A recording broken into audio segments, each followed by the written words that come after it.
On this week's Political Figure episode, we've got the illegitimate love child of Lex Luthor and Slender Man, Rick Scott. Richard Lynn Myers was born December 1st, 1952 in Bloomington, Illinois. Sadly, before his abusive, alcoholic father left home, he didn't name Rick Sue, because then he may have went on a lifelong mission of vengeance against his estranged father, and at best we would have never heard about him at all, and at worst we would have gotten a good country song out of him. But he was adopted by his stepdad, Obra George Scott Jr., and took his last name. Considering the circumstances of his childhood, Ricky seemed to do pretty good. Graduating high school, serving in the Navy for a couple years, and then going to college on a GI Bill, getting a bachelor's in business administration from the University of Missouri, Kansas, and a Juris Doctor from Southern Methodist University before passing the bar in Texas. One of his first jobs while working his way through law school was owning a donut shop, which weirdly enough is the same thing that Andy Ogles did. So maybe we need to add donut shop owners into people we shouldn't elect into politics.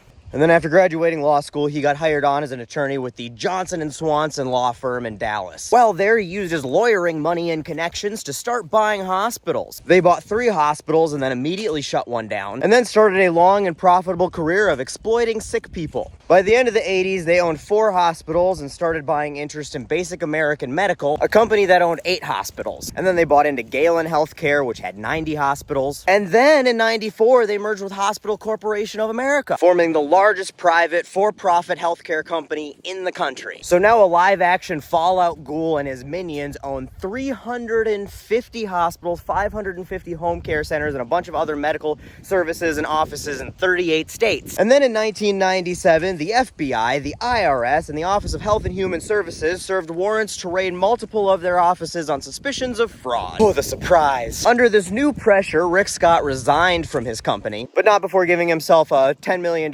severance pay and $350 million worth of stocks. During his deposition, while they're investigating his company committing Medicare and Medicaid fraud and allowing their doctors to violate kickback laws, Rick Scott pleaded the fifth 75 times. Eventually, his company would go on to plead guilty to 14 felonies. Their $600 million fine was the biggest settlement in healthcare history at that point, and the company admitted to systematically overcharging the government with illegal filings, false data, and inflating patient diagnoses to get more money from Medicare and Medicaid. But of course, Rick Scott had managed to weasel his way out of any personal responsibility and was already well involved in his next venture capitalism. Richard L. Scott Investments went on to buy a bunch of stake in tech, healthcare, and manufacturing companies. He also started a 24-hour cable health channel called American Health Network that eventually became Fit TV and then Discovery Health. Also got back into the health industry again with another company he formed called Solantic. This owned and operated some urgent care centers and shit. And this company had a strict hiring policy of old people are gross and no fat bitches, which happens to be discriminatory, so they got sued for it. And their suit for discriminating against people based on age and weight was settled for an undisclosed amount in 2007. And when asked about his company's discriminatory hiring practices, he was like, well, we hired blacks and Hispanics. Just some light discrimination, guys. We could have been worse. He then went on to start a lobby group called Conservatives for Patients' Rights, CPR, because it's medical, get it? And its whole purpose is to lobby for policy and legislation to allow companies like his do the kind of shit companies like his did. Get rid of that pesky accountability for free market solutions. After an entire career of being a cancer for cancer patients in the private sector, he decided it was time to be a cancer for everyone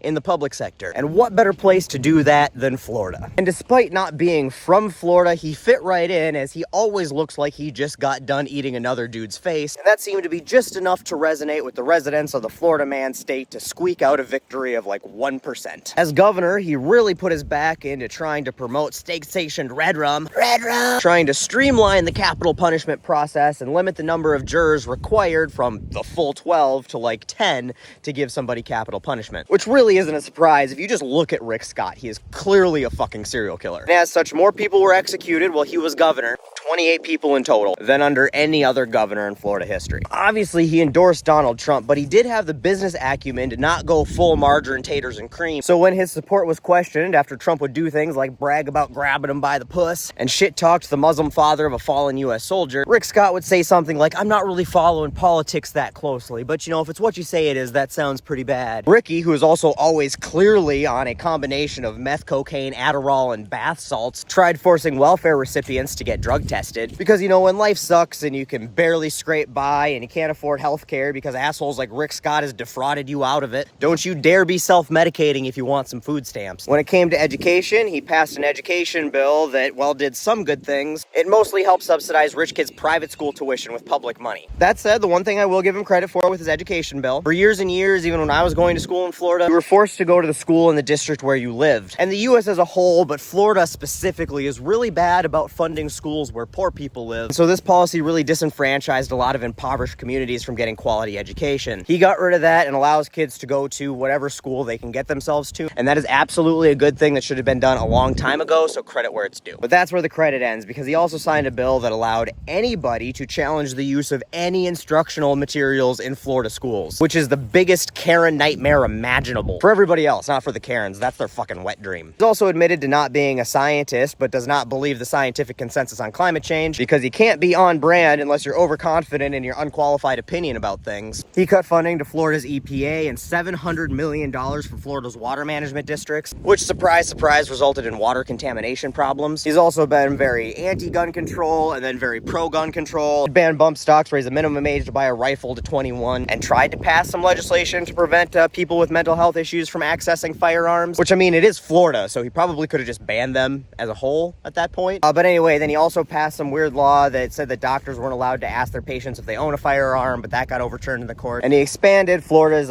protections of castle doctrine, or stand your ground laws, which are fucking stupid. Like, I'm pretty pro firearm, but stand your ground laws outside of your home should just be banned everywhere. For those that don't know what this is, it just means that in a confrontation, you have no duty to retreat before resorting to lethal force, which is stupid. You should always have some responsibility to try to de-escalate or remove yourself from a situation, as long as it doesn't put you in more danger. I just feel like taking a few steps back, being like, whoa, Blue, you know me, should just be the bare fucking minimum before you go all Wyatt Earp on their ass. When it comes to healthcare, he just doesn't want people to have it. He sent back a bunch of federally supplied HIV supplies to the federal government, which made it harder to treat an HIV outbreak, which obviously happened in Florida, because if you're gonna have an outbreak, it's gonna be in Florida. He blocked grants from the CDC and fought against Medicaid expansion. He started off very anti-immigration, trying to keep, like, dreamers and undocumented citizens from getting driver's license, a path to citizenship, in-state tuition for school. Then he forgot he's an elected official in fucking Florida, so he flip-flopped on that a tad when he realized that he might need some Hispanics and Haitians to vote for him. He tried to get some Minority Report shit going with predictive policing that would use algorithms to predict where crime was going to happen so they could, you know,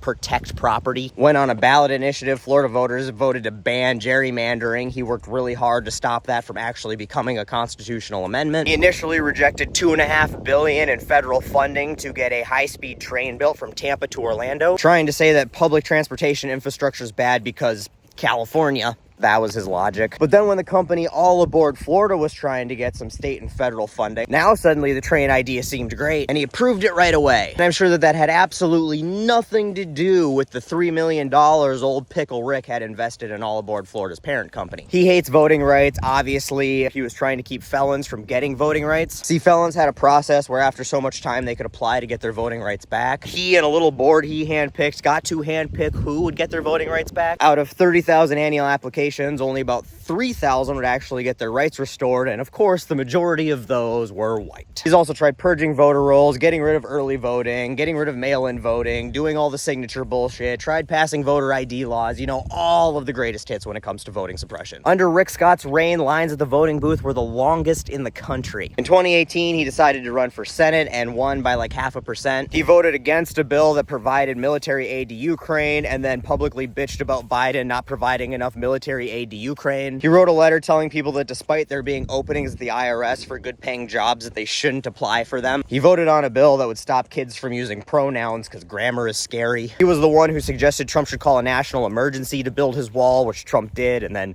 didn't, because that didn't work. He tried passing a bill that would get rid of Medicare and Medicaid and everything else they didn't like by forcing all bills to sunset after 5 years, which even Mitch McConnell was like, whoa, I have not spent a lifetime obstructing all of this shit, so you can just fuck it up in the next 5 years. He was also a big fan of overturning Roe v. Wade, probably because he feels like had that ruling been made 20 years earlier, his mom might have made better decisions. Anyway, old Pricky Ricky is back up for re-election in 2024, and Florida, no one's gonna complain if you bring that radioactive swamp monster back to its natural habitat where it'll probably feel more comfortable. And if nothing else, all of us would feel a lot more comfortable if you did.